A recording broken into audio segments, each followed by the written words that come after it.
Ok, vous savez, mes amis, en dépit de la chaleur, la parole de Dieu peut nous altérer, peut nous donner vraiment de la joie, peut nous restaurer, n'est-ce pas? Et c'est ce que nous espérons ce matin avec cette parole. Je voudrais vraiment vous donner le titre, mais dans ce titre, il y a un titre et il y a un sous-titre.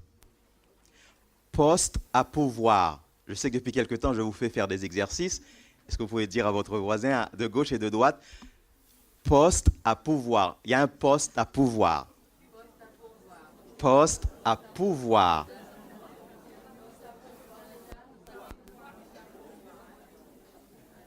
Amen. Ce titre, vous comprenez que le Seigneur cherche à embaucher, n'est-ce pas? Et qui plus est, nous étudions le livre des Actes des Apôtres. Je n'ai même pas fait exprès. Vous voyez, nous sommes en période de nomination. Nous étudions le livre des Actes des Apôtres et nous sommes en train vraiment de repartir sur de nouvelles bases, restructurer, repartir avec vraiment force et vigueur. Car le temps est proche où le Seigneur va revenir. Et nous nous rendons compte que beaucoup ne connaissent pas encore, n'ont pas encore entendu cette bonne nouvelle du royaume. Beaucoup de personnes ne savent pas quelle belle chose qu'il y a, quelle belle vie qu'il y a en vivant en Jésus-Christ, malgré les difficultés, malgré la souffrance. Alors oui, il y a un poste à pouvoir. Le sous-titre de ce matin, c'est l'Esprit Saint plus 3, vous ferez la différence. L'Esprit Saint et 3, vous ferez la différence. Prions ensemble. Notre Père et notre Dieu, comment ne pas te remercier pour une si belle journée? Merci de nous donner le privilège d'être avec des amis, d'être avec des frères, d'être avec des sœurs, d'être avec des personnes qui t'aiment et des personnes qui te cherchent et qui te recherchent. Nous sommes vraiment bénis, mais nous sommes aussi tristes car en ce jour, beaucoup ne te connaissent pas. Alors nous voudrions te dire merci Seigneur, mais nous voudrions te demander cette faveur de pouvoir nous ouvrir l'esprit, de pouvoir nous parler et de nous préparer pour que nous puissions être un témoin pour toi. Car oui, tu nous as appelés à servir.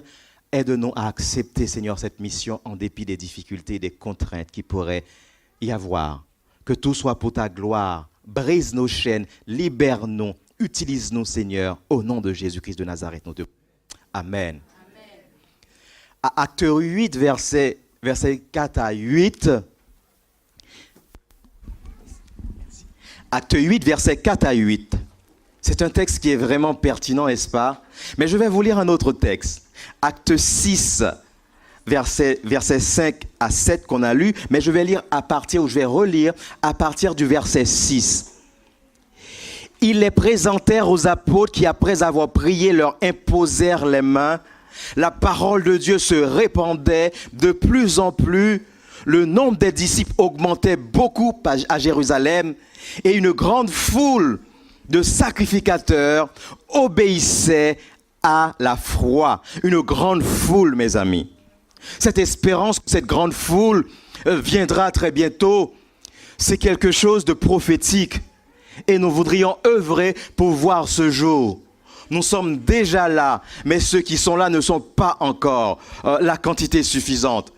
Car tout autant que les personnes qui doivent entendre la parole et qui doivent se positionner ou même entendre cette parole pour utiliser vraiment cette parole comme témoignage, ce qui devra se passer ne pourra pas se passer, mes amis. Nous sommes les éléments d'aujourd'hui que le Seigneur voudrait utiliser, petits et grands, hommes ou femmes, parents et enfants, que vous soyez d'ici ou d'ailleurs, il y a une mission. Que vous soyez d'ici ou d'ailleurs, il y a vraiment un appel de Dieu en ce matin qui dit « J'ai besoin de vous ». Le titre des apôtres, quand on le lit, interpelle vraiment.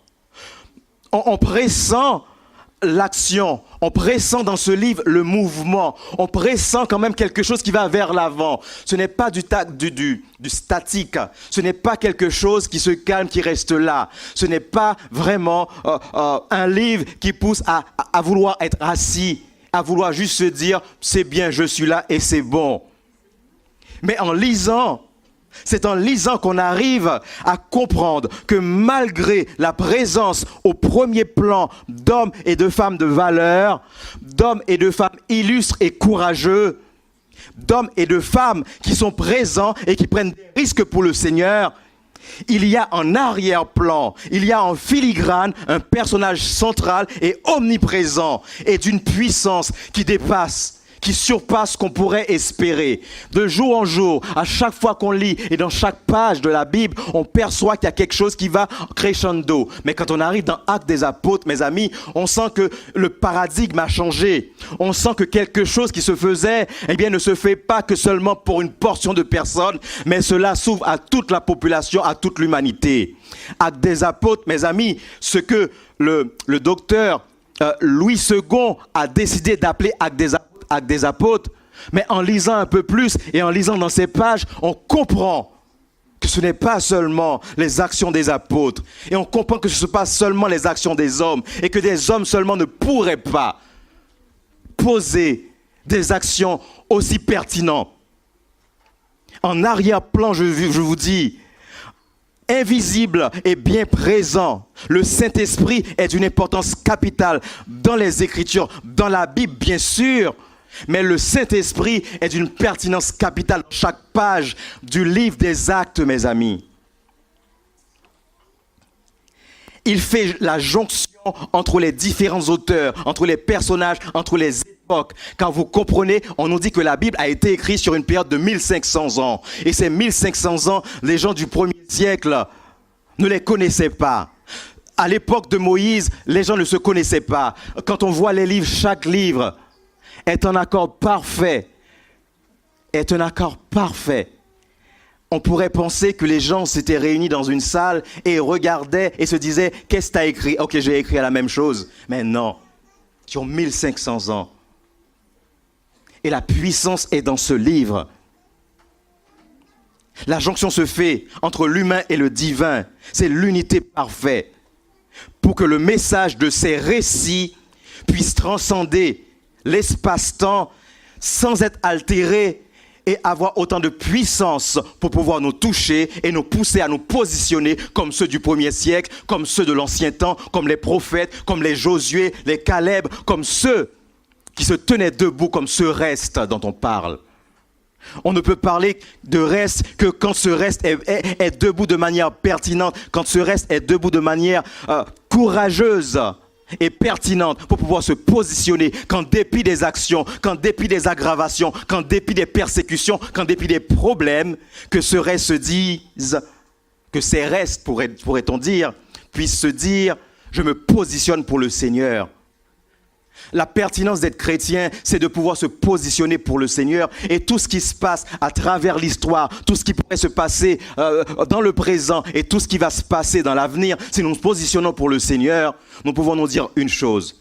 Il ne nous laissera pas de côté. Mais tout ceci, cette confiance, on ne l'a qu'en lisant.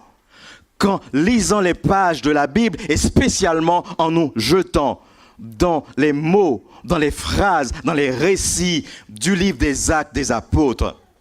Certains théologiens ont raison de dire que ce n'est pas les apôtres qui se trouvent en personnage central et en le lisant, on le comprend.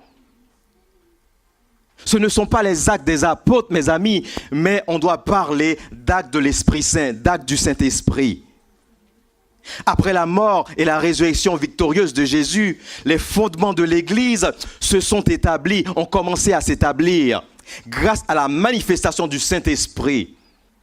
Les gens se baptisaient, les gens venaient en masse, même ceux qui ont crucifié Jésus au premier plan arrivaient à entendre et à se donner à ce Jésus qu'ils avaient crucifié il y avait quelques années de cela. Et c'est dans Actes des Apôtres qu'on peut comprendre que quand le Seigneur se positionne, quand le Seigneur a un projet, le projet de Dieu réussit toujours, avec ou sans nous. On peut se tourner contre Dieu, on peut se détourner de Dieu, on peut se détourner contre nous-mêmes, on peut résister, on peut faire le Jonas ou comme on veut, ou comme Paul, comme on a étudié cette semaine. Eh bien, quand le Seigneur met la main sur toi, eh bien, il te transforme, il te réforme, il te restaure et il te met sur un piédestal pour que tu puisses être utilisé avec la même force et l'énergie qui était mal placée avant. Amen. Le livre des Actes des Apôtres, c'est la rencontre entre un Dieu aimant et un serviteur déboussolé, quelqu'un qui ne comprend pas pour qui il est là, pourquoi il est là. Et quand le Saint-Esprit rencontre, il met la main, eh bien, un persécuteur devient un évangéliste hors pair, n'est-ce pas? Et l'énergie, en fait, qui manifestait, qui était mal utilisée, est utilisée de la bonne manière. Et c'est alors que l'explosion se fait. Oui, je parle d'explosion, car un peu plus tard, vous allez voir le mot explosion apparaître dans mon texte. De nos jours, je suis vraiment désolé, l'Église n'est plus dans une démarche pertinente. L'Église de nos jours a du mal à croître. Mais c'est parce que la dimension de l'Esprit Saint, la pertinence de l'Esprit Saint n'est plus dans nos vies. Ou je pourrais dire la pertinence active. Bien sûr, nous avons l'Esprit Saint, mais nous n'utilisons pas tout son potentiel. Nous ne le laissons pas nous utiliser à hauteur de ce qu'il a prévu pour nous. Nous sommes toujours dans une réticence. Nous tirons toujours le frein à main. Nous avons toujours des justificatifs qui se justifient d'ailleurs, qui sont logiques ou non, pour ne pas vraiment s'ouvrir entièrement. On est d'une timidité. On est vraiment très timide quand il s'agit de laisser Dieu nous pénétrer, n'est-ce pas? Nous laissons tout vents et marées nous pénétrer. Mais quand il s'agit de Dieu, on dit non, attends, on va faire du filtrage. Alors il aurait fallu se fermer à tout ce qui est autour de nous et s'ouvrir entièrement. Et c'est alors qu'on verrait la puissance de l'Esprit Saint se manifester. Ce qui embête l'ennemi, vous savez, ce n'est pas tant le fait de fréquenter l'église, c'est plutôt le fait de venir à l'église pour être transformé, pour être restauré, pour être dans l'adoration, pour rencontrer Dieu et se mettre à son service et au service des autres. Voilà pourquoi l'ennemi s'acharne.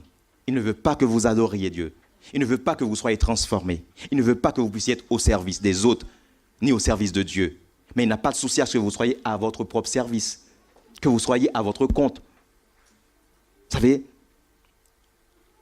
le premier qui a ouvert un compte, qui a dit, vous pouvez être je ne sais pas, le nouveau, aujourd'hui tout le monde peut ouvrir sa société, n'est-ce pas? Eh bien, le premier qui l'a ouvert, c'est l'ennemi. Il a donné la possibilité à tout le monde d'être son propre chef. Et parce qu'on a l'habitude d'être notre propre chef, on dit qu'on ne veut pas avoir de chef au-dessus de nous. Et du coup, par là, on dit qu'on n'a pas besoin de Dieu. Même dans l'église, ça se passe. Notre manière d'être. Satan n'a pas de problème avec ces gros consommateurs boulimiques que nous sommes. Il n'a pas de problème à ce qu'on vienne chaque sabbat, à ce qu'on vienne de temps en temps. Tant qu'on n'adore pas en esprit et en vérité, il nous laissera faire.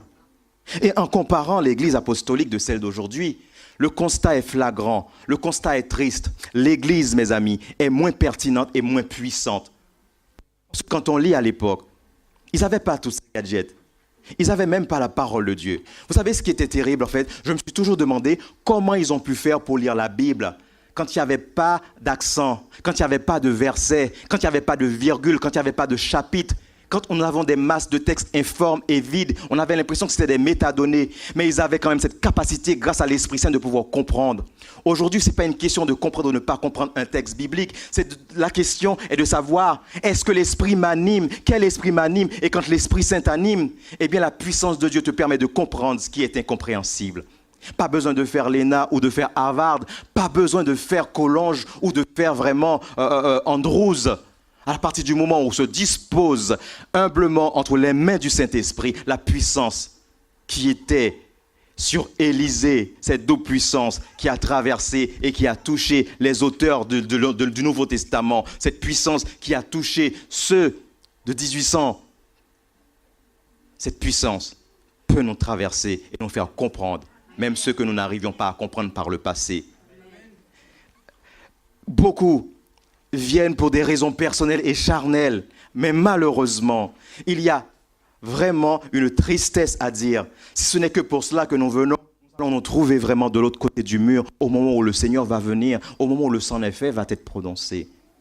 Dieu ne demande pas ce qu'on donne, ce qu'on ne peut pas donner, mais chacun peut donner quelque chose. Et dans le livre des Actes, nous avons vu que chacun était à sa place. Et Paul a su bien le dire. Nous sommes tous des êtres utiles. Dieu n'a pas créé d'êtres inutiles. Mais heureusement, et c'est là où nous sommes vraiment, nous devons prendre confiance et ne pas tomber en fait dans une démarche démoralisante. Heureusement, il y a un petit reste, mes amis, un petit reste qui se positionne, qui tant bien que mal, malgré les sacrifices, malgré le fait que ça leur coûte vraiment, et bien qui ont compris que c'est entre les mains de Dieu qu'il pourra être le plus utile, le plus effectif. Et celui qui se met entre les mains de Dieu, malgré le fait qu'il est entouré de tellement de problèmes, de tellement de situations, de tellement en fait, il arrive toujours à tirer son épingle du jeu, à servir Dieu et à mener sa vie, mes amis. Quand Dieu est au contrôle, grâce à son Esprit Saint, l'impossible devient possible. Le livre des Actes des Apôtres nous le dit. Traitez-moi de naïf alors, mais je crois que la majorité d'entre nous sommes venus ici pour adorer en esprit et en vérité. Amen. Traitez-moi de naïf comme vous voulez. Je sais que la majorité... Nous sommes ici pour prier. Nous sommes ici pour nous nourrir. Nous nourrir pas seulement pour nous nourrir et nous asseoir, mais nous nourrir afin de pouvoir servir. Voilà la conviction que j'ai. Nous sommes à une période charnière de l'histoire de l'humanité. L'Église ne peut plus rester indifférente et insensible par rapport à tout ce qui se passe. L'Église ne peut plus rester dans les placards. Tout et n'importe quoi sort des placards. Il est temps que l'Église sorte des placards, n'est-ce pas? Car l'Église n'a pas à rougir. Ce message que nous avons est un message d'amour. Nous devons porter ce message. Oui, bien sûr, il y a une part de jugement dans ce message. Mais ça n'empêche que nous devons porter ce message. Et si nous portons ce message avec autant de pertinence, avec autant de vigueur, avec la joie, avec l'espérance qui devrait vraiment être nôtre, à ce moment, même s'il y a la part du jugement, au contraire, ça devrait nous réjouir. Car s'il n'y a pas de jugement, l'amour de Dieu est vain. Il y aura un moment. Ce qui doit se faire doit pouvoir se faire pour que ce qui doit se passer puisse se passer. Le jugement, on n'a pas à craindre ce jugement quand on se positionne du côté de Dieu et quand on est entre les mains de Dieu. L'Église ne peut plus rester, je vous disais, insensible. Elle doit retrouver sa pertinence d'antan et sa puissance du premier siècle. Au temps apostolique, l'Église se réunissait dans l'unité et la fraternité, sous la puissance du Saint-Esprit. Et c'est là que ça fait toute la différence. Nous nous réunissons toujours, peut-être humainement, avec la sagesse humaine dans l'unité et la fraternité, mais l'unité ne reste pas parce que le Saint-Esprit n'est pas au milieu. Nous ne sommes pas, en fait, dans cette démarche de pouvoir déposer ce qu'on est. Et tant qu'on ne déposera pas ce que nous sommes, tant que nous ne déposerons pas ce que nous sommes, nous ne pourrons pas recevoir le Saint-Esprit. Le premier siècle, acte 1er et 2 nous le montrent. Acte 1er et 2 nous montrent, en fait, qu'ils étaient avec Jésus. Ils parlaient. Et Jésus leur a dit clairement ce qui allait se passer. Mais vous recevrez une puissance, le Saint-Esprit survenant sur vous. Survenant sur vous, et vous serez quoi? Mes témoins. Pourquoi vous recevrez cette puissance? Parce que vous allez être mes témoins. Mes témoins où? À Jérusalem, ou encore dans toute la Judée, dans la Samarie, et jusqu'aux extrémités de la terre, mes amis. Alors oui, je comprends. Il y a beaucoup de persécutions. Oui, je comprends. Mais une chose, nous ne pouvons plus vivre sur nos acquis, car nous vivons les derniers instants de notre civilisation. Je le signe. Quand vous regardez ce qui se passe, la civilisation est en train, comme à l'époque de la civilisation romaine ou babylonienne, nous sommes arrivés jusqu'ici, il n'y a plus rien à espérer. Il ne faut pas se leurrer. Vous savez ce qui se passe? La plupart des gens commencent à ramasser leurs armes, ramasser leurs affaires, essayer de voir s'ils peuvent, on parle de migrants, s'ils peuvent migrer sur la Lune ou s'ils peuvent migrer sur Mars. Cette semaine, on dit qu'il y a de l'eau sur Mars. Wow! Mais il manque de l'air, il manque en fait beaucoup de choses. Alors on va sortir d'ici pour aller sur Mars. Posez-vous la question, pourquoi ils veulent aller habiter ou cohabiter ou je ne sais pas trop quoi en fait sur Mars, sur la Lune, ou essayer de trouver une autre planète. Si nous ne pouvons pas maîtriser, respecter la nôtre, est-ce que vous pensez que Dieu va nous ouvrir les brèches pour aller dans une autre planète? À peine arrivé, on l'aurait détruit en un instant. Nous sommes des experts, nous avons des doctorats dans la destruction de tout ce que Dieu a créé. Et vous savez, au lieu d'essayer de changer, mais nous voulons aller plus loin encore. Ok, j'ai fini avec cette terre-là. Cette terre ne m'intéresse plus. J'en veux une nouvelle. Voilà en fait l'état d'esprit, en fait, finalement, dans lequel nous évoluons. Voilà l'état d'esprit. Alors, il est encore temps peut-être de nous positionner, de faire la différence. Et de ne pas être de ceux qui s'appellent témoins de Jésus et de faire comme ceux qui sont en train de détruire et d'éradiquer. car même ceux qui ne connaissent pas Dieu comprennent qu'il faut protéger. Ce n'est pas parce que Dieu va venir régénérer cette terre qu'il faut la détruire. Il n'a pas donné cette mission. La mission qu'il nous a donnée, il a dit à Adam, croissez, multipliez, entretenez. Même si nous devons peut-être lever le pied sur la croissance et la multiplication. Mais l'entretien quand même de la terre est essentiel, n'est-ce pas? En fait, continuez à faire des enfants, vous comprenez? Peut-être que Dieu va venir et tout, et puis bon, voilà, vous comprenez? Nous avons besoin d'équipes de foot, nous avons besoin de... Oui, mais ce que je suis en train de vous dire, c'est que la pertinence en fait de l'entretien, on l'oublie, mais on a récupéré le mot croissance parce que c'est tellement bien de croître. Au moment de la croissance, c'est bien, n'est-ce pas? C'est au moment de l'accouchement que c'est un petit peu plus dur. Acte premier, mes amis. Beaucoup d'entre vous, vous avez peut-être connu la chute du communisme, l'unification de l'Europe, le nouvel ordre mondial, l'augmentation des actes de terrorisme, l'aggravation et de la dépravation, la division de l'Union européenne, alors qu'on était là quand ils se sont unis, n'est-ce pas? Eh bien, on voit déjà le déclin avec le Brexit, la chute du capitalisme. Les États-Unis, aujourd'hui, on a l'impression que ce n'est pas un pays du tiers-État, un pays en voie de développement. Il y a des pays aujourd'hui en Afrique, je peux vous citer le Rwanda, où il fait beau vivre. C'est pas, je ne dis pas d'aller au Rwanda, hein. Déjà, j'ai eu du mal à avoir une amie rwandaise, alors si en fait on va tous descendre au Rwanda, ça ne va pas le faire, vous comprenez? Mais ce que je suis en train de dire, il y a des pays d'Afrique, mes amis, où eux qui avaient des difficultés, malgré les contraintes, ils commencent à essayer de vraiment générer et consommer différemment, à vivre différemment. Mais nous sommes vraiment tellement dans une démarche de destruction, on ravage tout sur notre route. Il faisait beau vivre aux États-Unis. Il faisait beau vivre en France. Aujourd'hui, plus on serre les taux, au point maintenant, finalement, il n'y a plus rien à serrer, mes amis. Il n'y a plus rien à espérer. Eh bien oui, nous sommes dans ce qu'on appelle le déclin, en fait, du capitalisme. Une banqueroute de la société et une banqueroute de la vie, de la manière dont nous l'avions conçue. Mais la vie que Dieu a créée, la vie que Dieu a positionnée, c'est une vie vraiment qui va d'éternité en éternité. Mais pour cela, il faut accepter de se déposer pour pouvoir recevoir ce qu'il nous donne, en commençant par accepter son appel à embaucher.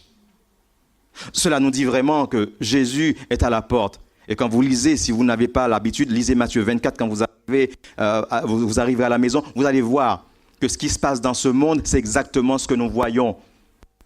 Ce qui se passe dans ce monde-là, 2000 ans de cela, Jésus-Christ l'a dit. Et si vous allez plus loin, Daniel, 1500 ans avant, l'avait déjà annoncé. Et si vous montez un peu, ou descendez un peu plus tard, nous avons des prophètes qui disent exactement. Et si vous montez au niveau de Moïse, Moïse disait, dans Deutéronome 28, et même Josué disait, je mets devant vous la vie et la mort. Josué dit, moi et ma maison, je servirai l'Éternel. Ce n'est pas parce qu'ils n'étaient pas intelligents, ils étaient à l'époque, ils étaient plus intelligents que nous, mes amis. Ils ont compris qu'il n'y avait rien à espérer, en fait, dans ce monde, mais que tout était à espérer en Jésus-Christ. Vous me permettrez de revenir un peu sur ce mot, vous recevrez une puissance, dans Acte 1er, verset 8. Acte 1er, verset 8, mes amis, le mot puissance, c'est le mot grec dynamis, qui veut dire puissance, mais miracle aussi, capacité, force, pouvoir, moyen. Vous vous rendez compte, nous sommes restés seulement sur le concept, sur le mot, sur le côté puissance, et on attend de recevoir une puissance, mais cette puissance, en fait, elle n'est pas que puissance, c'est une puissance active. Cette puissance veut dire miracle, c'est que je peux espérer que malgré la difficulté que j'ai avec mes enfants, avec la prière, en laissant le Saint-Esprit entrer dans ma maison, dans ma vie, dans mon environnement, dans ma famille, eh bien cet enfant qui me pose problème va se calmer. Ce mari qui me pose problème va se calmer. Cette femme qui pose problème va se calmer. Je sais pas la peine de divorcer, mes amis, si je laisse la puissance du Saint-Esprit rentrer en fait dans ma vie. Je peux vous donner l'exemple, mes amis, là, dans une de mes églises. Une femme qui a passé plus de 35 ans à subir, à être maltraitée. Eh bien, cette femme, aujourd'hui, elle est là. Et elle dit à demi-mot, heureusement que je suis restée parce que je vois mon mari lire la Bible. On partage, même si elle ne vient pas mon mari ne vient pas à l'église, mais mon mari partage, donne sa dîme, étudie les livres d'Ellen White, fait son questionnaire.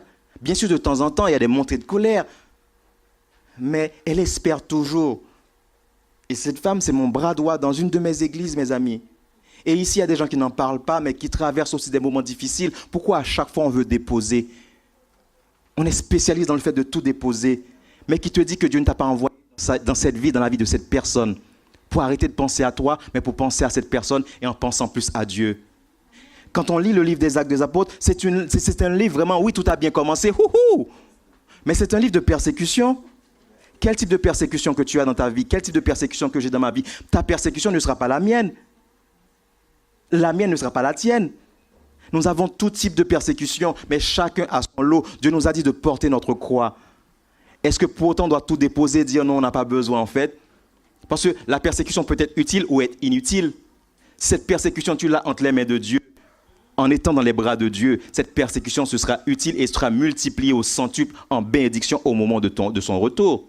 Mais cette persécution, tu l'utilises seulement pour te plaindre, pour murmurer, pour toujours créer des difficultés. Cette persécution sera inutile et tu vas être broyé avec cette persécution parce que Dieu viendra pour détruire les persécutions et les péchés et la mort et la maladie et la souffrance. Mais si tu t'accoles en fait avec la misère et la souffrance, tu seras broyé avec cette souffrance et cette misère. Oui, bien sûr, il y en a qui partent avant l'heure. Il y en a qui sont malades, qui sont partis. Mais ceux-là, s'ils partent avec l'espérance, ils partent avec l'espérance de revoir Jésus lors de son retour parce qu'ils se seront accrochés à Jésus. Mes amis, Satan, il le sait et il fait tout pour que tu ne puisses pas avoir envie de rester accroché à Dieu, pour que tu accuses Dieu. Mais la vraie personne, en fait, qui mérite d'être accusée, c'est lui. Mais la première personne qui est à t'accuser, c'est toi, parce que tu as le libre arbitre, tu peux choisir, en fait, ce que tu veux faire de ta vie. Aujourd'hui peut commencer avec ce message, le début de ta destinée, ou la réorientation, en fait, de ta vie. Qu'est-ce que tu vas en faire avec? Et c'est là le problème quand j'ai dit boulémie. On a une boulimie spirituelle. On prend boulimie de la consommation. On consomme, mais rien ne reste, mes amis. Dynamie, cette puissance, Dieu peut faire des miracles. Cette puissance, Dieu peut nous donner la capacité d'avancer. Cette puissance, Dieu peut nous donner la force. Dieu peut nous donner le pouvoir. On a le pouvoir, dit Jésus, de marcher en fait sur des serpents et de prendre du poison et de ne pas mourir. Parce qu'on sera dans l'action, parce qu'on acceptera la mission qu'il nous a donnée. Aujourd'hui, on a peur de tout. Des OGM? Ah non. Des poissons à l'élevage? Ah non. On n'a même pas d'argent pour acheter tout. On préfère mourir de faim pour ne pas acheter, pour ne pas manger. Mais prier sur la chose, comme a dit le frère, le témoignage que quelqu'un m'a donné. Je crois que c'est mon grand frère qui est dehors. Il m'a dit oui. Quelqu'un a dit, eh bien, je prie dessus. Vous voyez, n'est même pas chrétien, je prie dessus. Alors nous refusons de prier avant de manger. Parce qu'on pense, parce qu'on va écrire bio sur quelque chose, c'est bio vraiment. On se trompe, mes amis. Parce que tu es en train de mourir même en mangeant du bio. Je n'ai pas dit de ne pas manger de bio, vous comprenez? Si vous pouvez. Quand Luc utilise le mot dans l'évangile de Luc et dans Actes des Apôtres, il inclut l'autorité de chasser les mauvais esprits et l'onction de guérir les malades. Mes amis, nous devrions être dans une unité parfaite, le Saint-Esprit au milieu de nous. Et quelqu'un, avant d'aller à l'hôpital, devrait passer en fait dans notre cabinet pour prier. Et même si au jour d'aujourd'hui, on vous dit qu'il faut faire attention au vaccin, c'est vrai. Mais n'empêche, priez avant d'aller à l'hôpital. Priez et allez-y. Mais priez. Ayez plus de confiance sur Dieu que sur des médecins qui n'ont pas forcément les solutions aux choses. Mais en priant, Dieu peut envoyer son ange, utiliser ce médecin, lui donner en fait de l'énergie, en fait, lui donner de l'esprit, lui donner de la sagesse, parce que ce médecin est en train de toucher une princesse et un prince de Dieu. Mais quand nous naviguons dans ce monde au bon gré comme on veut, et puis finalement on est à la merci de cet ennemi-là, parce que nous ne lui appartenons pas. Et si nous faisons le malheur d'aller entre ses mains sans avoir préparé et mettre l'autoprotection, vous voyez, la crème solaire qui est Jésus-Christ, la lumière en fait des lumières, nous ne pourrons pas faire long feu. Nous subissons trop parce que nous n'avons pas pris au mot ce que Luc dit. Nous avons le pouvoir de chasser des démons. Beaucoup de personnes ont des maladies, ce ne sont pas des maladies. Je sais que vous n'allez pas me croire parce qu'on est en Europe. Mais beaucoup de personnes ont des maladies, ce ne sont pas des maladies, ce sont des attaques démoniaques, mes amis. Et il y a des gens, à voir leur attitude, on sait que ces gens sont possédés. Ces gens mériteraient quelques bons coups de Bible dans leur tête pour pouvoir comprendre qu'on ne peut pas continuer à vivre de la sorte. Je sais, mais c'est la vérité, mes amis. Je n'ai pas dit quelques bons coups de Bible comme cela, non, vous comprenez? Mais au moins comme ça. Vous comprenez? Le Saint-Esprit, Luc a parlé de cette puissance en disant l'onction pour guérir les malades, comme de signes essentiels qui accompagnent la proclamation de la parole de Dieu. Parce que si on apporte la parole seulement, Jésus-Christ n'apportait pas la parole seulement. Je sais que pour moi, Dieu m'a déjà dit, je ne te ferai pas de miracle, tu en as trop abusé. Parce qu'à l'école, pour rien, oh Seigneur, s'il te plaît, mon examen, s'il te plaît, pour rien. Il me dit, non, ça fait trop longtemps que tu me sers, je vais lever la main sur les miracles. Mais mon frère et ma soeur qui vient d'arriver, ma petite fille là qui a besoin de grandir, qui a besoin de rencontrer Dieu, Dieu est disposé, Dieu fait encore des miracles. Et moi, ce qu'il m'a dit, je ferai des miracles que vraiment quand ça sera nécessaire, parce que je t'ai donné la force en fait de prier, le pouvoir. Tu comprends qu'avec la prière, avec l'autorité, tu peux prendre autorité, tu peux avancer. Tu comprends que tu me ressembles, tu as ton image, mon image en toi. Quand on a l'image de Dieu en nous, on doit prendre autorité, n'est-ce pas? Je sais que ce n'est pas des mots auxquels nous sommes habitués. Mais il est important pour pouvoir vraiment ces corollaires. Bien sûr, nous avons vraiment le message de l'Évangile, mais nous avons aussi ce qui devrait accompagner ce message-là, pour que ceux qui ne connaissent pas Dieu puissent se rendre compte que ce Dieu est puissant et pertinent. Aujourd'hui, quand on voit un téléphone portable et on voit Dieu, les gens vont plutôt prendre le téléphone portable que prendre la Bible. Alors que la Bible, il n'y a pas à la recharger, n'est-ce pas? Je pourrais appeler téléphone, OK Google, appelle ma mère. Oui, bien sûr, mais quand il n'y a pas de batterie. Mais cette puissance, en fait, est intarissable. C'est encore pire d'énergie que dans une centrale nucléaire. La puissance de Dieu. Dieu est toujours là et il sera toujours là. Amen. Pourquoi ne pas utiliser cette puissance? Des fois, nous sommes tellement collés aux choses matérielles que nous ne voyons pas que nous sommes en train de nous abêtir. Bien sûr, il faut utiliser ces choses matérielles. Mais ces choses matérielles ne doivent pas prendre la place de Dieu dans nos vies. Et c'est très important. Là, durant l'été, je sais que c'est un message qui est dur, c'est un message, mais qui devrait, même en été, nous dire que Dieu n'est pas en vacances.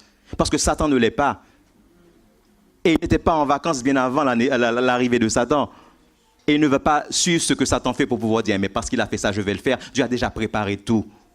Il a préparé ton avenir. Malgré ce que Satan veut nous faire comprendre, nous sommes des fils et des filles du Dieu Tout-Puissant. Le Saint-Esprit veut apporter du renouveau.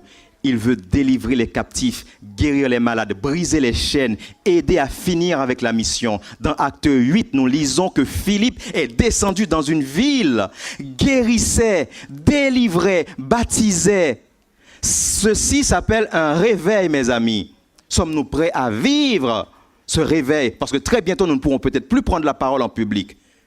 Comme Pierre, Paul, Jacques, Étienne, Philippe, celui qui voudra accepter cette offre d'emploi en disant « Seigneur, me voici, utilise-moi pour ta gloire ». Celui-là sera transformé pour toujours sans vraiment avoir crainte. Et il accomplira autant que Philippe. Il accomplira autant que Philippe. La persécution, l'épreuve, ce sont des choses qui nous motivent. C'est celui écrivez. Premier point, la persécution et l'épreuve nous motivent. Je sais que ça paraît bizarre, n'est-ce pas? Eh bien, l'adversaire rôde comme un voleur. Quand Dieu nous fera faire une percée pour sa gloire, l'ennemi, lui, il contre-attaquera pour pouvoir nous détruire, nous déstabiliser. Le chapitre 2, dans le livre des Actes des Apôtres, nous dit une chose, mes amis. Dieu s'est manifesté. L'Esprit s'est manifesté avec une telle puissance que l'ennemi a sorti ses griffes. L'ennemi était déchaîné parce qu'il n'avait pas vu et il ne pouvait pas contrecarrer les projets de Dieu tant que le peuple était uni dans la prière et laissait Dieu diriger leur vie. À partir du moment où l'ennemi a pu prendre le dessus, c'est parce que le peuple était divisé. Ananias et Saphira ont commencé à ne pas donner leurs dîmes et leurs offrandes, a commencé à ne pas venir, a commencé à dire « je suis fatigué », eh bien là, l'ennemi s'est installé au milieu de cela et a commencé à monter les uns contre les autres, à se dire qui est le plus grand des apôtres, qui est le plus grand des serviteurs, au lieu de pouvoir se dire, comme Paul a dit, que soit c'est Paul ou Barnabas, peu importe où Paul a planté ou Barnabas, eh bien tout c'est pour la gloire de Dieu. Ils ont cessé de regarder en Dieu pour pouvoir regarder en eux et autour d'eux. Et plus on massacrait, plus ils prenaient peur, plus ils tombaient. Mais Dieu a utilisé cela quand même, parce que Dieu, même dans le malheur, utilise le malheur pour pouvoir nous permettre de grandir, mes amis. Oui, malgré les persécutions, malgré les décapitations, les lapidations, malgré les massacres, il n'a pas pu réussir à déjouer les plans de Dieu au 1er siècle. Vous savez pourquoi? Parce que ceux qui ont vu Jésus étaient là, ils étaient pertinents. Et à partir du moment où ils sont partis, c'est comme dans l'Ancien Testament, quand Josué et toute sa génération, en fait, qui ont vu la manifestation de l'Éternel, eh bien, la deuxième et la troisième génération, eh bien, se sont laissés aller, et maintenant, cette troisième génération était plus démoniaque que les démons même, que les gens qui étaient même autour d'eux. Ils sont arrivés dans une démarche, mes amis. Eh bien, à partir du 2e siècle, ça a commencé à dégringoler, comme on pourrait dire. L'Église ou le chrétien qui sera accroché à Dieu, même s'il est persécuté, sortira triomphant de l'épreuve et de la persécution. Je vais le redire parce que vous n'avez pas entendu. L'Église ou le chrétien qui sera accroché à Dieu, même s'il est persécuté, sortira triomphant de l'épreuve et de la persécution. Ce récit nous permet de comprendre le récit de Philippe, parce que Philippe était vraiment dans un statu quo. Philippe était dans des comités. Philippe était en fait en train de se la jouer, hein, responsable d'église. Il faisait en fait des conciles pour un rien. Pour tourner les bancs de l'église, il y avait un comité. Dieu dit, mais ce n'est pas ce que je vous ai demandé. Je vous ai envoyé, en fait, j'ai dit, attendez-moi à Jérusalem, commencez le travail à Jérusalem, mais je n'ai pas dit, en fait, de toujours continuer à rester à Jérusalem. Et la Samarie, et la Judée, et le reste du monde, qui va y aller? À ce moment, Satan a commencé à rentrer. Vous savez, c'est dans des comités où on discute de tout et de rien. Bien sûr, c'est des choses qui sont essentielles pour l'Église, mais on passe beaucoup de temps dans des comités et pas assez de temps à servir Dieu, à faire les choses de Dieu. Eh bien, Satan s'installe. On commence à étaler notre science. À ce moment, Satan a commencé à construire. Grâce à la lapidation d'Étienne, Dieu est fort, mes amis. Dieu est trop fort. Ce récit nous permet de comprendre que Dieu autorisait la persécution et les attaques pour les réveiller. Et il utilisera les mêmes pour nous réveiller aussi, pour nous rebooster, afin qu'on puisse aller plus loin, plus haut que l'azur infini. Grâce à la lapidation d'Étienne, Philippe et d'autres ont dû quitter Jérusalem pour continuer ailleurs la mission que Christ avait donnée en disant dans Actes 1er 8, vous serez mes témoins. Pendant longtemps, ils n'ont pas été des témoins autre part qu'à Jérusalem. Il y a 2 clés importantes ici. C'est lors des épreuves et des persécutions que l'homme reçoit le mieux les directives de Dieu. C'est lors des persécutions et des épreuves que l'homme reçoit le mieux les directives de Dieu. Je sais que ça fait mal, mais c'est vrai. C'est vrai, mes amis. Et le deuxième point, fort souvent, ceux qui nous persécutent ne savent pas qu'ils sont des instruments entre les mains de Dieu. 2 points. 2 points. Je ne serais jamais là où je suis aujourd'hui si je n'avais pas été persécuté ou attaqué. Avec recul, maintenant, je vais dire merci peut-être à mes amis pour dire « Oh, c'est bien, ne le refais pas, mais bon, c'est bien quand même, merci. » Ces éléments, Dieu les utilise. Dieu utilisera leurs méfaits comme fumier et tuteur pour former, pour orienter et réorienter, pour préparer, pour aller au niveau supérieur. Dieu utilise vraiment les persécutions, les attaques de l'ennemi comme fumier,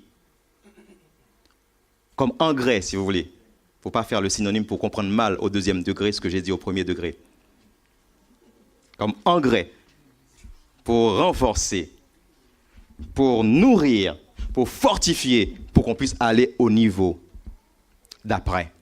Regardez ce que notre sœur dit dans Review and Herald le 10 avril 1874. Les épreuves sont destinées à rendre plus étroit notre contact avec le Père Céleste, à nous amener à nous soumettre à sa volonté et à nous rendre capables de présenter à l'Éternel une offrande de justice. Le Seigneur envoie à ses enfants des épreuves répétées dont il augmente l'intensité jusqu'à ce qu'une humilité parfaite emplisse leur cœur et que leur caractère soit transformé. Alors, ils remportent la victoire sur eux-mêmes d'abord et ils sont en harmonie avec le Christ et les esprits célestes. Dieu se sert des épreuves de la vie pour supprimer les impuretés, les infirmités, les rudesses de nos caractères et pour les rendre dignes de la compagnie glorieuse des anges, purs et célestes. Le feu ne nous consumera pas. Il ne supprimera que la gangue et nous sortirons de l'épreuve purifiés cette fois et portant l'empreinte du divin. Amen. Amen. Certaines choses qui nous arrivent ont pour but, ont été à un moment clé de notre vie, quelque chose de grave. Mais à bien regarder par la suite, vous savez ce qui va se passer. Au moment où la chose se passe, on dit, ça je ne pardonnerai jamais. Comment on peut me faire cela? Mais après quelques années, on se rend compte, ah, c'était pas grave, heureusement que ça s'est passé comme cela, ça m'a permis d'être là, ça m'a permis d'être là, ça m'a permis d'être ici. Et aujourd'hui, maintenant, c'est pas si grave que cela, merci Seigneur. Dans le feu, on ne va pas dire merci. Moi, je ne sais pas pour vous, mais moi, je ne dirai pas merci Seigneur dans le feu. Je n'ai pas l'habitude de le dire. Mais il me pousse des fois à me mettre dans une situation, dire, ok Seigneur, j'accepte, ok Seigneur, oui, tu veux me dire quoi dans cette situation? Et pourtant, si j'étais intelligent, j'aurais pu dès le départ dire, Seigneur, qu'est-ce que tu veux me dire par là? Dès le premier jour. Des fois, je passe des heures et des années dans une situation, alors qu'en un instant, si j'avais pu capter la chose qu'il voulait me dire, je serais déjà vraiment de l'autre côté de la route. Il nous arrive tout le temps de faire toujours cela, n'est-ce pas? C'est quand la situation s'aggrave qu'on se rend compte qu'on dit « si je savais ». Si je savais. Le besoin de pardonner. Et c'est alors que nous comprenons que par la suite, à quel point ces choses mal au prime abord ont contribué à notre réussite et au fait que nous soyons nouvellement repositionnés dans la vie. Vous ne me croyez pas? C'est après l'épreuve que Joseph a pu dire à ses frères, ce que vous avez pensé à mal, Dieu l'a utilisé pour mon bien. La perte de ton travail, la séparation d'avec ton conjoint, ce conjoint qui te fait souffrir, la souffrance familiale, la misère, les complots, la trahison subie en vous accrochant à Dieu. Et avec le temps, vous remercierez ses ennemis pour leur dire merci. Il y a quelqu'un qui devrait peut-être ce matin appeler son patron pour dire « tu m'as viré ». Je ne sais pas s'il y a quelqu'un qui est viré ici. Ne dites pas que je connais votre histoire et que je raconte vos vies. Non. Tu dis « merci de m'avoir viré ». Parce que le fait de m'avoir viré, de ne pas m'avoir donné ce que Dieu m'a appelé à... Ce que Dieu a pour moi, ça va me permettre maintenant de travailler mes neurones et de trouver d'autres solutions. Et ça me permettra de comprendre que tu n'es pas mon Dieu. Le travail, ce n'est pas ma vie. C'est Dieu qui est mon Dieu et ma vie. Ce Dieu qui m'a permis de venir au monde, qui m'a rien je suis venu, avec rien je partirai, qui m'a tenu jusqu'au jour d'aujourd'hui. Eh bien, c'est ce Dieu-là que je louais. Oui. Ce petit copain-là, en fait, que tu pensais quand il t'a quitté. Oh mon Dieu, je vais mourir. Oh, je vais mourir. Donnez-moi un couteau en plastique, je vais me suicider. Eh bien, tu sais, c'est maintenant que tu sens que ça fait mal. Attends 3 mois. Il y en a un plus beau, une plus belle qui va passer. Tu vas, oh mon Dieu. C'est toujours comme cela. Ça m'est arrivé. Attends, regardez. Et aussi, elle veut servir Dieu, c'est surtout ça, quoi. Elle me supporte, c'est ça. Parce que des fois, nous ne comprenons pas. Les voies du Seigneur sont impénétrables, mes amis. Dieu ne permettrait jamais que tu passes par un endroit et que tu te restes accroché, pour que tu ailles être la part de l'ennemi. Il ne te met pas pour être la part de l'ennemi. Ce que tu traverses, c'est pour pouvoir te relever, c'est pour pouvoir te permettre de grandir, c'est pour pouvoir te permettre d'avancer. Ceux-là même qui t'ont rejeté, ceux-là même qui t'ont blessé, ils ne comprenaient même pas leur agissement au moment où ils l'ont fait. Ils ont contribué par ton rebondissement, à ta transformation, à ta restauration.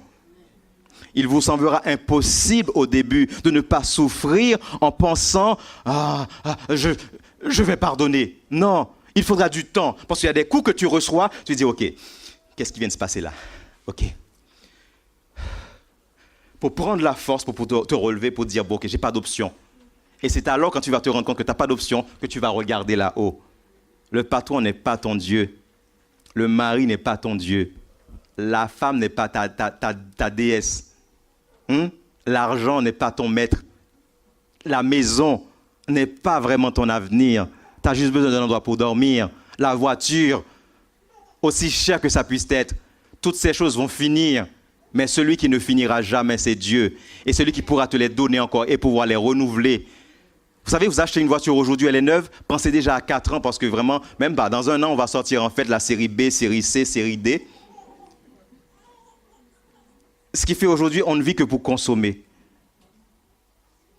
Souvent, c'est lors des persécutions et des épreuves que Dieu réoriente la trajectoire, ouvre une porte pour ses enfants et son peuple. La persécution a poussé Philippe loin de ses dogmes religieux, de sa zone de confort, de sa routine. Il a pu enfin quitter Jérusalem pour passer à l'autre phase de sa mission. Il est descendu à Samarie, poussé par l'adversité et la persécution. Et alors, Dieu a pu l'utiliser à un niveau au-delà, que s'il était resté à Jérusalem, il ne serait qu'un petit diacre. Vous voyez? Donnant à manger, encourageant, préparant. Mais là, même qu'en étant à Samarie, il a été diacre. Tout en étant diacre, il a pu vraiment prêcher la parole de Dieu. Des gens se sont donnés, il a guéri, il a pu vraiment libérer ceux qui étaient vraiment enchaînés et possédés. Et il a baptisé dans le nom de Jésus. Dieu pouvait alors continuer à l'utiliser pour sa gloire. Parce qu'il était à l'écoute aussi, il a su que Dieu lui a dit, maintenant tu vas avancer plus loin. Il n'a pas entendu la première fois, et bien les persécutions, en fait, parce qu'il ne pouvait pas entendre la voix de Dieu, et bien les persécutions le lui ont dit, et bien à ce moment-là, il a accepté tout de suite. Parce que Dieu a une voix d'amour, papa gâteau, vous pensez quand même, non, il t'a dit ça gentiment, tu n'as pas compris, bien il dit, bon, ok mon chéri, je ne vais pas te pousser. Mais les situations de la vie vont te pousser pour te dire que tu n'appartiens pas à ce milieu-là. J'ai un jeune qui a quitté l'église et qui était dans une boîte de nuit et qui m'a dit dans la boîte de nuit, quelque chose s'est passé, la chose me dit, qu'est-ce que tu fais là? Et à ce moment-là, j'ai dit, Seigneur, j'ai hâte que le sabbat arrive pour que je retourne dans mon lieu d'accueil, dans ma maison, dans ma famille. Il arrive des fois, il faut on se prend, vous savez, comme des enfants rebelles. On veut punir Dieu ou on veut punir les autres, mais c'est soi-même qu'on punit. Mes amis, ceci n'est pas un roman. Prends courage, sèche tes larmes, prends patience. Bientôt, Dieu transformera cette situation en ton avantage. Je ne suis pas en train de vous raconter une histoire ou un film que j'ai vu hier. Moi-même, je l'ai vécu. Je l'ai vécu, c'est mon histoire. J'ai été persécuté. On a voulu briser ma vie. J'ai été trahi. J'ai été jeté en pâture malgré ma famille et moi. On n'avait rien fait. J'ai été laissé pour mort. On m'a dit que j'étais fini. Et là, c'est au premier degré que je parle. Mais mon Dieu est si grand et si puissant qu'il a décidé autrement. Il a aplani les sentiers, il a déplacé les montagnes, il a brisé les chaînes et il m'a ressuscité, il m'a repositionné pour son service. Alors oui, si tu te demandes pourquoi en fait j'ai de l'énergie en fait pour servir Dieu, c'est parce que je sais que j'étais déjà mort, parce que les autres ont pensé que j'étais fini. Et bien maintenant, celui qui m'a donné vie, eh bien, c'est lui que je sers. Les autres maintenant peuvent venir à la charge, je ne pense même pas à eux parce que quand j'étais en train de mourir, ils m'enfonçaient encore dans un trou. Mais vous savez ce qui est belle? C'est que non seulement que Dieu m'a positionné à sa droite pour pouvoir servir, mais maintenant ceux qui voulaient me détruire, et j'avoue à un moment, j'ai voulu vraiment détruire. Mais Dieu m'a laissé dans ma situation jusqu'à ce que j'ai pu avoir le désir de pardonner, jusqu'à ce que les choses qu'ils m'ont faites n'avaient plus d'incidence sur moi, ne me retenaient plus en arrière. Et c'est à ce moment-là que j'ai pu lâcher prise, que Dieu m'a transcendé et m'a élevé et m'a positionné. Et ces mêmes personnes qui me cassaient, aujourd'hui me mangent dans la main. Et m'appellent tout le temps. Quand est-ce que tu viens? On ne peut pas vivre sans toi. Oh mon Dieu, tu es la plus belle chose que Dieu a pu faire au monde. Mais pendant que je suis loin, laisse-moi partir en loin, qu'on m'envoie en fait à Paris. Oh mon Dieu. Mais de loin, les gens t'aiment toujours, vous voyez. L'homme, mes amis, l'homme, c'est l'éponge qui se positionne en fonction. Si l'homme a Dieu dans sa vie, l'homme fera le bien. Mais si l'homme a l'ennemi dans sa vie, l'homme fera le mal. C'est ce qui s'est passé avec Paul. Vous l'avez étudié, vous l'étudiez dans Actes des Apôtres, mes amis. De ce récit, je comprends que Dieu fait, le deuxième point, ne fait pas de hasard. Parce que vous vous rendez compte, ce qui s'est passé était déjà prévu. Dieu avait déjà commencé un travail. Est-ce que vous vous rappelez que Jésus-Christ est passé en allant à Jérusalem, s'est arrêté au bord du puits et a parlé à une femme et a expliqué à cette femme et a fini par dire à cette femme, je peux te donner de l'eau en fait, que tu n'auras jamais soif. Cette femme était tellement en admiration et acceptait vraiment et a compris qu'un jour, vous vous adorez sur une montagne, mais bientôt vous n'adorez plus sur cette montagne-là. Parce que les vrais adorateurs adoreront en esprit et en vérité. C'était une prophétie que Jésus-Christ donnait. Et cette femme est partie pour pouvoir le dire. Jésus-Christ, quelques temps après, est passé dans la ville. Jésus-Christ a pu vraiment faire des choses. Et les gens qui ont écouté le témoignage de cette femme disent, maintenant on a écouté, ce n'est pas pour toi qu'on a choisi, on a vu. Et quelques temps après, Philippe est arrivé. Et c'est quand Philippe est arrivé que Philippe a pu vraiment finaliser le travail. Vous comprenez? Ce Jésus que nous servons, pour sauvegarder l'humanité, Dieu, vous savez ce qu'il a fait? Dieu utilise toujours un. Un. À quoi qu'il ne sait pas compter, hein? Toujours un. Il dit le Père, le Fils et le Saint-Esprit, un. Marie et femme, moi au milieu, un. Et c'est là la puissance de Dieu. C'est la puissance qui réside dans un et lui. Vous pouvez avoir le monde contre vous. Si vous avez Jésus à vos côtés, vous serez plus nombreux et plus forts et vous serez victorieux. Amen. Dieu espère qu'un homme, qu'une femme, qu'une jeune puisse vouloir en ce jour ou même par la suite postuler pour travailler à ses côtés. Dieu espère tout le monde, mais il lance l'appel de manière personnelle et individuelle. Il sait qu'un homme ou une femme sous l'influence du Saint-Esprit renversera la vapeur, réveillera l'Église, la ville et la nation. Quand Dieu a voulu créer l'humanité, il a choisi un homme. De cet homme, il fit sortir une femme. De cet homme et de cette femme, il fit un couple. Et de ce couple, il créa l'humanité. Dieu commence toujours avec un seul. Vous êtes peut-être ce seul-là ce matin. Pour sauver l'humanité, Dieu a choisi Noé. De Noé et de sa famille, Dieu a repeuplé la terre. Quand il a voulu faire éclater sa gloire, il a choisi Abraham. De Abraham, il fit Isaac. D'Isaac, il fit sortir une famille. De cette famille, il fit sortir la nation d'Israël, la nation juive, pour pouvoir le représenter. Quand Dieu a voulu libérer son peuple, de l'esclavage de l'Égypte, parce que 400 ans après l'esclavage, il a choisi un homme du nom de Moïse. Dieu a choisi par la suite Josué pour faire rentrer ce peuple dans la Canaan. La muraille de Jéricho est tombée parce que le peuple a fait un en louant. Quand Dieu a voulu prophétiser, Dieu a utilisé des prophètes comme Ésaïe, comme Jérémie. Quand Dieu a voulu vraiment remettre le peuple sur un piédestal, il a choisi des hommes. Il a choisi un homme du nom de Éhoud, un juge. Il a choisi un autre homme du nom de Gédéon. Il a choisi en fait une femme du nom de Déborah. Et à chaque fois qu'il est venu avec ces personnes, une seule personne a pu faire la différence. Quand Dieu, pour reconstruire la muraille, les murs de Jérusalem, il a choisi un homme du nom de Néhémie. Pour préparer la venue du Messie, Dieu a choisi un homme, a envoyé un homme le devancer du nom de Jean-Baptiste. Pour délivrer l'humanité de la mort, il envoya une personne, son fils unique, Emmanuel, qu'on pourrait dire, et Jésus-Christ, roi des rois, puissant sauveur, conseiller, Seigneur et sauveur. Pour préparer son retour, eh bien Dieu aujourd'hui, comme il a choisi des hommes par le passé, un disciple du nom de Philippe, un autre du nom de Paul, un autre du nom de Pierre, un autre du nom de Jean, un autre encore un peu plus tard, et en 1844, en fait, un groupement, un petit reste, de ce petit reste est sorti une femme, de cette femme avec des écrits. Il y a une Bible, mes amis, même s'il y a 66 livres dedans, mais il y a une Bible, et cette Bible, vous formez vraiment la force puissante pour avancer et pour parler pour Dieu. Aujourd'hui, Dieu a besoin de quelqu'un pour pouvoir aller et continuer. Dieu me dit de te dire, oui, toi, toi, arrête tes prétextes. Positionne-toi pour lui. Arrête de dire que tu ne peux pas, que tu n'es pas capable. Parce que ce n'est pas dans ta capacité qu'il voit, c'est dans sa capacité en toi qu'il le voit. Beaucoup de prétextes, j'entends tous les jours.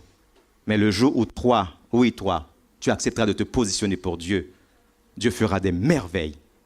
Mais accepte de t'abandonner entre ses mains. La Bible dit qu'un seul peut chasser 1000, deux chasseront 10 000. Si seulement Dieu trouve un homme et une femme dans cette assemblée pour commencer le travail, pour continuer le travail, avec l'aide du Saint-Esprit, la ville sera révolutionnée, l'église sera transformée, nos enfants cesseront en fait d'être la part de l'ennemi, nos familles cesseront d'être la risée en fait des autres. Nous cesserons d'être sous l'esclavage de l'ennemi. Veux-tu être celui-là? Veux-tu accepter de te positionner? Veux-tu la proposition d'embauche, cette proposition d'embauche de ce matin-là? Veux-tu être l'élément que Dieu pourra utiliser? Car quand Dieu, il met la main sur toi, tu as la vie même quand tu mourrais.